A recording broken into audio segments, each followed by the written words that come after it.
একটা অবাক করা তথ্য পাওয়া গেল।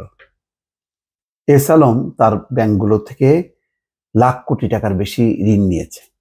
ঋণ নিয়ে তার ব্যাংক হিসাবে রেখেছে 26,000 কোটি টাকা। সেই টাকার সন্ধান পাওয়া গেছে। 6টি ব্যাংকে এস আলম সংশ্লিষ্ট ব্যক্তিদের ব্যাংক হিসাবে প্রাথমিকভাবে এই বিপুল অর্থ পাওয়া গেছে। কর কর্মকর্তারা আরো তদন্ত চালাচ্ছেন। প্রাথমিক হিসাবে তার মানে আরো পাওয়া যেতে পারে।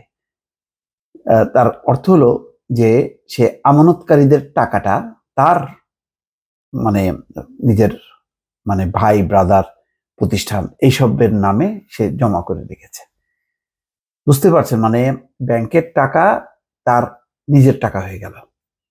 বিতর্কিত ব্যবসায়ী গোষ্ঠী এস আলম গ্রুপের কর্ণধার সাইফুল আলম, তার পরিবারের সদস্য এবং তাদের প্রতিষ্ঠানের নামে কেবল 6টি ব্যাংকেই বিপুল অঙ্কের নগদ টাকার সন্ধান মিলেছে।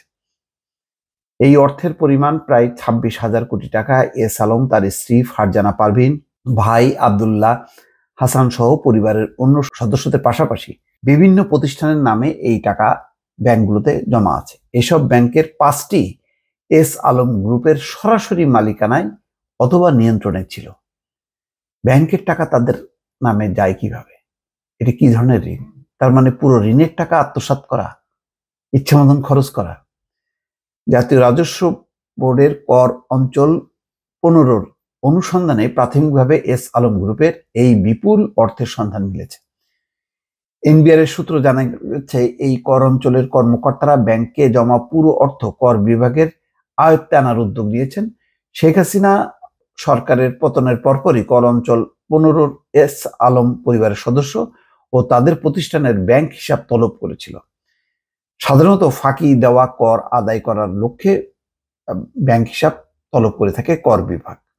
কর অঞ্চল 15 তদন্ত দল সূত্র বলছে, গত 5 বছরে 6টি ব্যাংকে থাকা এস আলম গ্রুপের মালিক পক্ষ ও প্রতিষ্ঠানের বিভিন্ন হিসাবে প্রায় 1,09,000 কোটি টাকা ঢুকেছে। চিন্তা করেন, ভাবতে অবাক লাগে। আগে শুনতাম শত শত কোটি টাকা, কোটি কোটি টাকা, তারপরে শত শত কোটি টাকা, 1,000 কোটি টাকা, এখন হলো লাখ কোটি টাকা।